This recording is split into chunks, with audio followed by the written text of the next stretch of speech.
കർത്താവിൻ്റെ നാമം മഹത്വപ്പെടുമാറാകട്ടെ.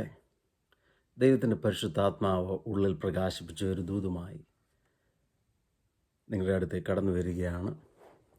2 തിമോഥെയോസ് 2-ാം അധ്യായത്തിൻ്റെ 13-ാം വാക്യത്തിൽ നാം ഇങ്ങനെ വായിക്കുന്നു: നാം അവിശ്വസ്തരായി തീർന്നാലും ദൈവം വിശ്വസ്തനായി പാർക്കുന്നു. തൻ്റെ സ്വഭാവം ത്യജിപ്പാൻ ദൈവത്തിന് കഴിയുകയില്ലല്ലോ. ഈ വചനം വിശ്വാസയോഗ്യമാകുന്നു. ഫെയ്ത്ത്ഫുൾനെസ്, വിശ്വസ്തത, എന്താണ് അതിൻ്റെ പ്രത്യേകത? ഗലാത്യ ലേഖനം 5-ാം അധ്യായം അതിൻ്റെ 22-23 വാക്യങ്ങളിൽ നാം വായിക്കുമ്പോൾ ആത്മാവിൻ്റെ ഫലങ്ങളെക്കുറിച്ച് വിവരിക്കുമ്പോൾ അതിൽ ഒരു ഫലമാണ് വിശ്വസ്തത, faithfulness. The quality of being loyal and steadfast. ഇംഗ്ലീഷിൽ അതിന് ഫെയ്ത്ത്ഫുൾനെസ് എന്ന് പറയുമ്പോൾ നമുക്ക് ഒറ്റ വാക്കിൽ ഇങ്ങനെ നിർവചിക്കാം: ഫുൾ ഓഫ് ഫെയ്ത്ത്, ഫെയ്ത്ത്ഫുൾനെസ്, വിശ്വസ്തത. ജീവിതത്തിൽ എന്തെല്ലാം പ്രതിസന്ധി നേരിട്ടാലും ദൈവം ആക്കുന്ന കാര്യങ്ങളിൽ വിശ്വസ്തയോടെ നിൽക്കുക എന്നുള്ളത് വളരെ പ്രാധാന്യമർഹിക്കുന്ന ഒരു വിഷയമാണ്. വിശ്വസ്തത ദൈവത്തിൻ്റെ സ്വഭാവമാകുന്നുവെന്ന് നമുക്ക് തിരുവചനത്തിലുടനീളം പഠിക്കുമ്പോൾ നമുക്ക് കാണുവാൻ കഴിയും. നാം വായിച്ചത് ഇങ്ങനെയാണ്: ദൈവം വിശ്വസ്തനാണ്. നാം അവിശ്വസ്തരായി തീർന്നാലും ദൈവം തൻ്റെ സ്വഭാവം മാറ്റാതെ വിശ്വസ്തനായി തന്നെ പാർക്കുകയാണ്. ദൈവത്തിൻ്റെ സ്വഭാവ ഗുണങ്ങളിലൊന്നാണ് വിശ്വസ്തത. നിരവധി വാക്യങ്ങൾ തിരുവെഴുത്തിൽ അതിന് ആധാരമായിട്ടുണ്ട്. ഇങ്ങനെ 1 കൊരിന്ത്യർ 1-ാം അധ്യായം അതിൻ്റെ 9-ാം വാക്യത്തിൽ ഇങ്ങനെ വായിക്കുന്നു: തൻ്റെ പുത്രൻ നമ്മുടെ കർത്താവായ യേശുക്രിസ്തുവിൻ്റെ കൂട്ടായ്മയിലേക്ക് നിങ്ങളെ വിളിച്ചിരിക്കുന്ന ദൈവം വിശ്വസ്തൻ. ദൈവത്തോടൊപ്പം ഫെലോഷിപ്പിനായി, കൂട്ടായ്മയ്ക്കായി നമ്മളെ വിളിച്ചിരിക്കുന്ന ദൈവത്തിൻ്റെ ഗുണമാണ് വിശ്വസ്തത. 1 കൊരിന്ത്യർ 10-ാം അധ്യായത്തിൻ്റെ 13-ാം വാക്യത്തിൽ നാം ഇങ്ങനെ വായിക്കുന്നു: മനുഷ്യർക്ക് നടപ്പല്ലാത്ത പരീക്ഷ നിങ്ങൾക്ക് നേരിട്ടിട്ടില്ല. ദൈവം വിശ്വസ്തൻ. നിങ്ങൾക്ക് കഴിയുന്നതിന് മീതെ പരീക്ഷ നേരിടുവാൻ സമ്മതിക്കാതെ നിങ്ങൾക്ക് സഹിപ്പാൻ കഴിയേണ്ടതിന് പരീക്ഷയോടുകൂടി ദൈവം പോക്കുവഴിയുമുണ്ടാക്കും. ദൈവം നമ്മെ ദോഷങ്ങളാൽ പരീക്ഷിക്കുന്ന ദൈവമല്ല. ദൈവം നമ്മെ പരിശോധിക്കാറുണ്ട്. എന്നാൽ പിശാച് നമ്മെ പരീക്ഷിക്കുമ്പോൾ നമുക്ക് നടപ്പല്ലാത്ത പരീക്ഷ ദൈവം അനുവദിക്കത്തില്ല. ദൈവം വിശ്വസ്തനാണ്. നമ്മൾക്ക് കഴിയുന്നതിന് മീതെ പരീക്ഷ നേടുവാൻ ദൈവം സമ്മതിക്കാതെ നമ്മെ പ്രൊട്ടക്റ്റ് ചെയ്ത്, നമ്മളെ സംരക്ഷിച്ച്, അതോടൊപ്പം തന്നെ നമ്മൾക്ക് സഹിപ്പാൻ കഴിയേണ്ടതിന് ദൈവം പിശാചൊരുക്കുന്ന പരീക്ഷ അനുവദിക്കുന്നുവെങ്കിൽ ഒരു പോക്കുവഴിയും ഉണ്ടാക്കുവാനായിട്ടിടയായിത്തീരും. ദൈവത്തിൻ്റെ വിശ്വസ്തയാണ് ഇതിലെല്ലാം നമ്മെ പിടിച്ചു നിർത്തുന്നത്. പിശാച് പരീക്ഷിക്കാൻ നോക്കുമ്പോഴും ടെംപ്റ്റേഷൻസ് കൊണ്ടുവരുമ്പോഴെല്ലാം ദൈവം വിശ്വസ്തനായതുകൊണ്ട് നാം നിലനിൽക്കുന്നു. വിലാപങ്ങളുടെ പുസ്തകം 3-ാം അധ്യായം അതിൻ്റെ 22-23 വാക്യങ്ങൾ നാം ഇങ്ങനെ വായിക്കുന്നു: നാം മുടിഞ്ഞു പോകാതിരിക്കുന്നത് യഹോവയുടെ ദയയാകുന്നു. അവിടുത്തെ കരുണ തീർന്നു പോയിട്ടില്ലല്ലോ. അത് രാവിലെ തോറും പുതിയതും അങ്ങയുടെ വിശ്വസ്തത വലിയതുമാകുന്നു. ദൈവത്തിൻ്റെ ദയ കൊണ്ട് നാം നിലനിൽക്കുകയാണ്. ദൈവത്തിൻ്റെ കരുണ തീർന്നു പോകുകയില്ല. ഓരോ ദിവസവും അത് പുതിയതാണ്. അതോടൊപ്പം ദൈവത്തിൻ്റെ വിശ്വസ്തത വലുതാണ്. ഈ ലോകത്തിൽ കാണുന്ന നമുക്കറിയാവുന്ന ഏറ്റവും വലുതായ വിശ്വസ്തത ദൈവത്തിൻ്റെ വിശ്വസ്തതയാണ്. അതുകൊണ്ട് നാം നിലനിൽക്കുന്നു. ദൈവത്തിൻ്റെ ആ ഒരു സ്വഭാവം നമുക്ക് വലിയ അനുഗ്രഹമായി മാറിയിരിക്കുകയാണ് ദൈവമക്കളെ. 1 യോഹന്നാൻ 1-ാം അധ്യായത്തിൻ്റെ 9-ാം വാക്യം ഇങ്ങനെ വായിക്കുന്നു: നാം നമ്മുടെ പാപങ്ങളെ ഏറ്റുപറയുന്നുവെങ്കിൽ ദൈവം നമ്മോട് പാപങ്ങളെ ക്ഷമിച്ച് സകല അനീതിയും പോക്കി നമ്മെ ശുദ്ധീകരിക്കുവാൻ തക്കവണ്ണം വിശ്വസ്തനും നീതിമാനുമാകും. ഇവിടെയെല്ലാം ദൈവത്തിൻ്റെ വിശ്വസ്തതയെ വർണ്ണിക്കുകയാണ്. അതോടൊപ്പം തന്നെ 1 തെസ്സലോനിക്കർ 5-ാം അധ്യായം അതിൻ്റെ 23-24 വാക്യങ്ങൾ വളരെ ശ്രദ്ധേയമായ വാക്യങ്ങളാണ്. സമാധാനത്തിൻ്റെ ദൈവം തന്നെ നിങ്ങളെ മുഴുവനും ശുദ്ധീകരിക്കുമാറാകട്ടെ. നിങ്ങളുടെ ആത്മാവും പ്രാണനും ദേഹവും അശേഷം നമ്മുടെ കർത്താവായ യേശുക്രിസ്തുവിൻ്റെ പ്രത്യക്ഷതയിൽ അനിന്യമായി വെളിപ്പെടും വണ്ണം കാക്കപ്പെടുമാറാകട്ടെ. നിങ്ങളെ വിളിക്കുന്നവൻ വിശ്വസ്തനാകുന്നു, അവൻ അത് നിർവഹിക്കും. നമ്മെ വിളിച്ചിരിക്കുന്ന ദൈവം വിശ്വസ്തനാണ്. ദൈവം അത് നിവർത്തിപ്പാൻ തക്കവണ്ണം അവൻ വിശ്വസ്തനാണ്. തക്ക സമയത്തത് നിവർത്തിക്കും. എന്താണ്? കർത്താവായ യേശുക്രിസ്തുവിൻ്റെ പ്രത്യക്ഷത വരെ നാം അനിന്യമായിട്ട് നിൽക്കുവാൻ, അതിനുവേണ്ടി വെളിപ്പെടുവാൻ്റെ സമാധാനത്തിൻ്റെ ദൈവം നമ്മെ ശുദ്ധീകരിക്കുവാനായിട്ട് ഇടയായിത്തീരുന്നു. നമ്മുടെ ആത്മാവ്, പ്രാണൻ, ദേഹം, ഈ 3 കാര്യങ്ങളും അശേഷം നമ്മുടെ കർത്താവായ യേശുക്രിസ്തുവിൻ്റെ പ്രത്യക്ഷതയിൽ അനിന്യമായി വെളിപ്പെടുക, അതിനുവേണ്ടി നമ്മെ കാക്കുന്ന ദൈവത്തിൻ്റെ വിശ്വസ്തത. ഇത് നിർവഹിപ്പാൻ്റെ വിശ്വസ്തയോടെ പ്രവർത്തിക്കുന്നത് ദൈവമാണ്.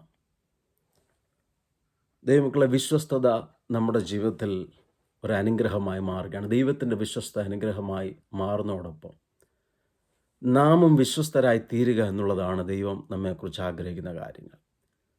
ദൈവത്തിന് നമ്മെക്കുറിച്ചുള്ള വിളിയിൽ നാം വിശ്വസ്തരായി തീരുക, ദൈവത്തിൻ്റെ പദ്ധതികളിൽ നാം വിശ്വസ്തയുള്ളവരായി നിൽക്കുക. ഇങ്ങനെ ദൈവത്തിന് നമ്മെക്കുറിച്ചുള്ള പദ്ധതിയിൽ വിശ്വസ്തത വളരെയധികം പ്രാധാന്യം അർഹിക്കുന്നതാണ്. വെളിപ്പാട് പുസ്തകം 2-ാം അധ്യായം അതിൻ്റെ 9-ഉം 10-ഉം വാക്യങ്ങളിൽ സ്മിർന സഭയ്ക്ക് വേണ്ടിയുള്ള ദൂത് നൽകുമ്പോൾ അവിടെ പറയുന്നു, അവരോട് പറയുകയാണ്, ഞാൻ നിൻ്റെ കഷ്ടതയും ദാരിദ്ര്യവും, നീ ദരിദ്രനാണെന്നുള്ളത് യാഥാർത്ഥ്യമാണ്, എന്നാൽ നീ ധനവാനാകുന്നതാനും. തങ്ങൾ യഹൂദർ എന്ന് പറയുന്നുവെങ്കിലും യഹൂദരല്ല, സാത്താൻ്റെ പള്ളിക്കാരായവരുടെ ദൂഷണവും അറിയുന്നു. അപ്പോൾ അവർ നേരിടുന്ന പ്രതിസന്ധികൾ ഇതൊക്കെയാണ്: കഷ്ടത, ദാരിദ്ര്യം. അതോടൊപ്പം യഹൂദരെന്ന് പറയുന്നുവെങ്കിലും യഹൂദരല്ല, സാത്താൻ്റെ പള്ളിക്കാരായവരുടെ ദൂഷണവും അറിയുന്നു. കഷ്ടതയും ദാരിദ്ര്യവും കപടഭക്തിക്കാരായവരുടെ, സാത്താൻ്റെ പള്ളിക്കാരുടെ ദൂഷണവും, ഇങ്ങനെയുള്ള കാര്യങ്ങളൊക്കെ നേരിടുകയാണ്. എന്നിട്ട് പരിശുദ്ധാത്മാവോടെ പറയുന്നു, നീ സഹിപ്പാനുള്ളത് പേടിക്കേണ്ട, നിങ്ങളെ പരീക്ഷിക്കേണ്ടതിന് പിശാച് നിങ്ങളെ ചിലരെ തടവിലാക്കുവാൻ പോകുന്നു. 10 ദിവസം നിങ്ങൾക്ക് ഉപദ്രവമുണ്ടാകും.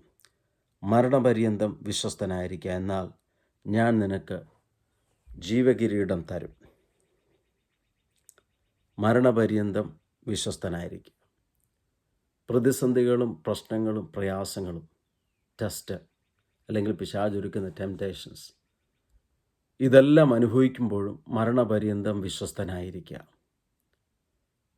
ഇംഗ്ലീഷിൽ പറയുമ്പോൾ ബി ഫെയ്ത്ത്ഫുൾ അൺടിൽ ഡെത്ത്. മരണം. എന്തുകൊണ്ട് ഈ പരിശോധനകളും കഷ്ടതകളും അനുവദിക്കുന്നു? നമ്മുടെ ജഡമനുഷ്യൻ, ജഡത്തിൻ്റെ സ്വഭാവങ്ങൾ പലതുമുണ്ട്. അത് മാറി ദൈവത്തിൻ്റെ സ്വഭാവം, ദൈവത്തിൻ്റെ വിശ്വസ്തത നമ്മിലേക്ക് വരുവാൻ തക്കവണ്ണം നമ്മുടെ ജഡത്തെ ദിനംതോറും മരിപ്പിപ്പാൻ വേണ്ടി കഷ്ടതകളും പ്രതിസന്ധികളും ദൈവം അനുവദിക്കാറുണ്ട്. നാം ജനിച്ചു വന്ന സാഹചര്യങ്ങൾ, നാം വളർന്നു വന്ന ചുറ്റുപാടുകൾ, നാം കണ്ടു വളർന്നതുമായ ഒത്തിരി കാര്യങ്ങൾ നമ്മുടെ സ്വഭാവത്തെ സ്വാധീനിക്കാറുണ്ട്. അങ്ങനെയുള്ള സ്വഭാവങ്ങൾ എല്ലാം നല്ല സ്വഭാവങ്ങളായിരിക്കില്ല. മറ്റുള്ളവർക്ക് പ്രയാസമുണ്ടാക്കുന്നതും ദൈവരാജ്യത്തിൻ്റെ കെട്ടുപണിക്ക് തടസ്സം നിൽക്കുന്നതുമായ ഒത്തിരി സ്വഭാവങ്ങൾ നമ്മൾ കാണാം. ഒരുപക്ഷെ വേണ്ട രീതിയിലുള്ള വിശ്വസ്തത ഇല്ലാത്ത സ്വഭാവങ്ങളൊക്കെ കാണാം. ഇങ്ങനെയുള്ള ജഡത്തിൻ്റെ പ്രവൃത്തികളെ മരിപ്പിക്കാൻ വേണ്ടി കഷ്ടതയിലും ടെസ്റ്റിൽ കൂടി, പരിശോധനയിൽ കൂടിയൊക്കെ കടത്തിവിടും. ദൈവം പരിശോധന അനുവദിക്കുന്നത് പലപ്പോഴും നമ്മുടെ വീക്ക്നെസ്സിനെ, നമ്മുടെ പരാജയങ്ങളെ, നമ്മുടെ അവിശ്വസ്തതകളെയൊക്കെ നമ്മെ തന്നെ പഠിപ്പിക്കാൻ വേണ്ടിയാണ്. നമ്മുടെ ബലഹീന സ്വഭാവങ്ങളെ നമ്മെ തന്നെ പഠിപ്പിക്കാൻ വേണ്ടി പലപ്പോഴും ടെസ്റ്റുകൾ അനുവദിക്കാറുണ്ട്, പരിശോധനകൾ അനുവദിക്കാറുണ്ട്. പിശാച് എന്തെങ്കിലും പരീക്ഷകൾ കൊണ്ടിടുമ്പോൾ ദൈവം അത് അനുവദിക്കണമെന്നുണ്ടെങ്കിൽ, നമുക്ക് സഹിപ്പാൻ കഴിയുന്നതും അല്ല സഹിപ്പാൻ കഴിയുന്നതിന് മീതെയുള്ള പരീക്ഷകൾ പിശാച് കൊണ്ടുവരികയാണെങ്കിൽ, ദൈവം പോക്കുവഴിയും അപ്പുറത്തുണ്ടാക്കി വിശ്വസ്തയോടെ നമുക്ക് വേണ്ടി നിൽക്കുന്നവനാണ് നമ്മുടെ ദൈവം. യേശുക്രിസ്തു പത്രോസിനോട് പറയുന്നുണ്ട്, സാത്താൻ നിന്നെ ഗോതമ്പ് പോലെ പാറ്റേണ്ടതിന് എന്നോട് അനുവാദം ചോദിച്ചു. ദൈവത്തിൻ്റെ അനുവാദം കൂടാതെ പിശാചിനെ നിന്നെ പരീക്ഷിക്കാൻ കഴിയത്തില്ല എന്നുള്ളതിൻ്റെ തെളിവാണ്. കർത്താവിൻ്റെ കൃപയിലും കർത്താവിൻ്റെ പദ്ധതിയിൽ നിൽക്കുന്ന നിങ്ങളുടെ ജീവിതത്തിൽ വരുന്ന പരീക്ഷകൾ, പരിശോധനകൾ, അതിൽ നിങ്ങളോട് കൂടെ നിൽക്കുന്ന ദൈവം വിശ്വസ്തനാണ്. എന്തെങ്കിലും കാര്യങ്ങൾ നാം കൊച്ചു കുഞ്ഞുങ്ങൾക്കൊക്കെ നൽകിയിട്ട് അവരുടെ ജീവിതത്തിൽ നിന്ന്, അവരുടെ സ്വഭാവത്തിലൊരല്പം ബുദ്ധിമുട്ട് വന്നാൽ പലപ്പോഴും നമ്മളത് തിരിച്ചെടുക്കുന്ന സ്വഭാവം, അതൊരു മനുഷ്യ സഹജമാണ്. അവരിൽ നിന്നത് മാറ്റിവെക്കുക. എന്നാൽ ദൈവത്തിൻ്റെ സ്വഭാവം അതല്ല. ദൈവം നമുക്ക് എന്തെങ്കിലും നന്മകൾ നൽകിയിട്ട് നമ്മുടെ സ്വഭാവത്തിലെ ദൂഷ്യനിമിത്തം അത് പിടിച്ചു വാങ്ങിക്കുന്ന ദൈവമല്ല. ദൈവത്തിൻ്റെ വിളിയും ദൈവത്തിൻ്റെ പദ്ധതിയൊക്കെ നമ്മിൽ അങ്ങനെ തന്നെയാണ്. അത് ഇറവോക്കബിളാണ്, ഒരിക്കലും മാറാതെ നിൽക്കുകയാണ്. ദൈവം വിശ്വസ്തനായിട്ട് അവിടെ നിൽക്കുന്നു. അതുകൊണ്ട് അതിൽ നമ്മിൽ നിന്ന് എടുത്തു മാറ്റാതെ ഇരിക്കുന്നു. അതൊരിക്കലും ഒരു അഹങ്കാരത്തിലേക്കോ ദൈവകൃപയിൽ നിന്ന് വീണു പോകുവാൻ തക്കവണ്ണം, അല്ലെങ്കിൽ മാനസാന്തരം വേണ്ട എന്ന് ചിന്തിക്കാനോ ഉള്ള ഒരു ആ, ഒരു ഭാഗമായിട്ട് അതിനെ മാറ്റുവാനായിട്ട് ഇടയാകരുത്. നമ്മുടെ ജീവിതത്തിൽ ദൈവം പരിശോധനയിൽ കൂടി പരീക്ഷകൾ കൂടി അനുവദിക്കുമ്പോൾ അത് അനുഗ്രഹമായി തീരുവാൻ, നമ്മുടെ ജഡസംഹാരത്തിന് ആയിത്തീരുവാൻ ഇടയാകട്ടെ. നമ്മുടെ ജഡമനുഷ്യൻ മരിക്കട്ടെ, മരണത്തോളം മരണപര്യന്തം വിശ്വസ്തനായിട്ടിരിക്കുക. നാം ജലത്തിൽ കർത്താവിനെ സാക്ഷിച്ചിട്ട് നാം എഴുന്നേറ്റ് വരുമ്പോൾ അഭിഷിക്തന്മാർ നമ്മെ അനുഗ്രഹിക്കാറുണ്ട്. മരണപര്യന്തം വിശ്വസ്തനായിരിക്കുക. സ്മുർണ സഭയോട് പറയുന്ന ഈ ദൂതാണ് പറയുന്നത്. ഇന്ന് എന്നെ ശ്രവിക്കുന്ന ചിലരോടെങ്കിലും ദൈവത്തിൻ്റെ പരിശുദ്ധാത്മാവിന് പറയാനുള്ളതാണ്: വിശ്വസ്തയോടെ നിൽക്കുക, മരണപര്യന്തം വിശ്വസ്തയോടെ നിൽക്കുക. ദൈവമാക്കിയിരിക്കുന്ന ഏത് കാര്യം ആയിക്കൊള്ളട്ടെ, ചിലപ്പോൾ വലിയ വാഗ്ദത്തങ്ങൾ നിങ്ങളുടെ ജീവിതത്തിലുള്ളതായിരിക്കാം. അതുമായിട്ട് യാതൊരു ബന്ധവുമില്ലാത്ത ചെറിയ ചെറിയ കാര്യങ്ങളായിരിക്കും ഒരുപക്ഷെ ദൈവം നിങ്ങളെ ഏൽപ്പിച്ചിരിക്കുന്നത്. ദൈവം നിങ്ങളോട് പറഞ്ഞതുമായിട്ട് താരതമ്യപ്പെടുത്തുവാൻ കഴിയാത്ത ലിമിറ്റഡ് സിറ്റുവേഷനിലായിരിക്കാം നിങ്ങളായിരിക്കുന്നത്. എന്നാൽ അല്പത്തിൽ വിശ്വസ്തരായിരിക്കുന്നവരെ അധികത്തിൽ വിചാരകനാക്കുന്ന ഒരു ദൈവത്തെയാണ് നാം സേവിക്കുന്നത്. നമ്മുടെ ദൈവം വിശ്വസ്തനായി തന്നെ നിൽക്കുന്നത് കൊണ്ട് നമുക്കൊരിക്കലും പ്രയാസപ്പെടുവാനില്ല. ദൈവം നമ്മെ പരിശോധിക്കുമ്പോൾ, ദൈവം നമ്മെ ബലപ്പെടുത്തുമ്പോൾ, നമ്മുടെ ഉള്ളിലെ ജഡത്തെ സംഹരിക്കുമ്പോൾ, നമ്മെ ദൈവത്തിൻ്റെ സ്വഭാവത്തിലേക്ക് നടത്തുമ്പോൾ, ആത്മാവിൻ്റെ ഫലങ്ങളുള്ളവരാക്കി തീർക്കുവാൻ തക്കവണ്ണം, വിശ്വസ്തത നമ്മിൽ നിന്ന് മുളയ്ക്കുവാൻ തക്കവണ്ണം, മനുഷ്യപുത്രന്മാരുടെ ഇടയിൽ വിശ്വസ്തത നശിക്കുമ്പോൾ വിശ്വസ്തത ഭൂമിയിൽ നിന്ന് മുളയ്ക്കുക, നമ്മിൽ നിന്ന് അത് മുളയ്ക്കുവാൻ തക്കവണ്ണം ഇടയാകേണ്ടതിന് നമ്മെ തന്നെ ഏൽപ്പിച്ചു കൊടുക്കാമോ? ദൈവത്തിന് നമ്മളെ വിശ്വസിക്കാൻ കഴിയുമോ? അതാണ് ഏറ്റവും വിശ്വസ്തതയെ നമുക്ക് നിർവചിക്കാൻ കഴിയുന്നത്. താങ്കളെ ദൈവത്തിന് വിശ്വസിപ്പാൻ കഴിയുമോ? നമുക്ക് തന്നെ നമ്മോടൊന്ന് ചോദിക്കാം. കണ്ണാടിയുടെ മുമ്പിൽ ചെന്ന് നിന്നിട്ട് നമ്മുടെ തന്നെ മുഖത്തോട്ട് നോക്കിയിട്ട് നമ്മളോടൊന്ന് ചോദിച്ചേ, ദൈവത്തിന് താങ്കളെ വിശ്വസിപ്പാൻ കഴിയുമോ?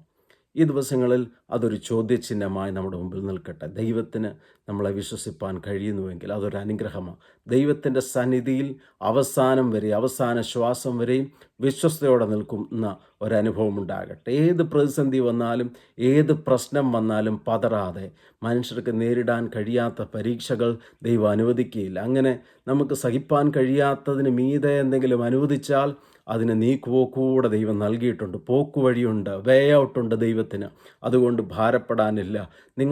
നിങ്ങളിപ്പോൾ അനുഭവിക്കുന്ന പ്രതിസന്ധി നിങ്ങൾക്ക് തന്നെ അത് വലിയതായി, ആരും കാണുന്നില്ല, ആരും മനസ്സിലാക്കുന്നില്ല എന്നൊക്കെ പറഞ്ഞ് പരാതിപ്പെട്ട് നിൽക്കുകയാണ്. ദൈവം പറഞ്ഞു തന്നെ ആയിരിക്കാം നിങ്ങൾ ചെയ്യുന്നത്. എന്നാൽ ഹല്ലേലൂയ, ഞാനൊരു കാര്യം വളരെ വ്യക്തമായിട്ട് പറയട്ടെ: വിശ്വസ്തയോടെ നിൽക്കുക. ദൈവത്തിൻ്റെ ശബ്ദത്തിന് വിശ്വസ്തയോടെ കാതോർത്ത് നിൽക്കുക. ദൈവത്തിൻ്റെ സമയം വരെയും കാതോർത്ത് നിൽക്കുവാനായിട്ടിടയായി തീരട്ടെ. അതെ, നാം അവിശ്വസ്തരായി തീർന്നാലും ദൈവം വിശ്വസ്തനായി തന്നെ പാർക്കുകയാണ്. ദൈവത്തിൻ്റെ സ്വഭാവം ത്യജിപ്പാൻ ദൈവത്തിന് കഴിയുകയില്ല.